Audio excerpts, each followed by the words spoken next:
চাওক, আজি এটা ঐতিহাসিক দিন বুলি ক'ব লাগিব। সেয়ে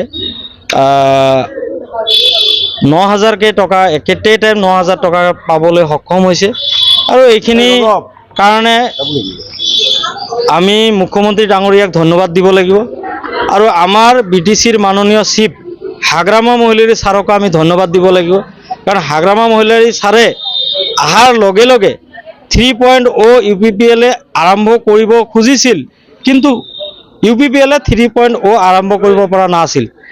আমাৰ BPF চৰকাৰ অহাৰ লগে লগে উইদিন 1 মান্থ উইদিন 2 মান্থ আমি 3.0 আমাৰ হাগ্ৰামা ছাৰৰ নেতৃত্বত আৰু আমাৰ মাননীয় মুখ্যমন্ত্ৰীৰ নেতৃত্বত আমি 3.0 আমি দিবলৈ সক্ষম হৈছোঁ।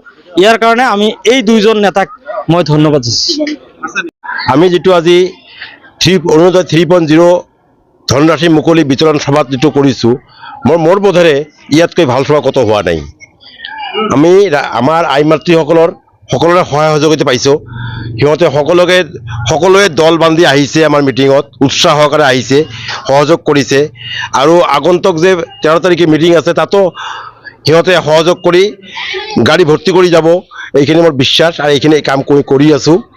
মোৰ ধাৰণা, মোৰ ইয়াত একমাত্ৰ BPF বাহিৰে কোনো দলে ইয়াত তিষ্ঠিব নোৱাৰিব, না কংগ্ৰেছ কওক, UDF কওক, BJP কওক, কোনেও তিষ্ঠিব নোৱাৰিব। একমাত্ৰ BPFে ইয়াত উইন কৰি যাব।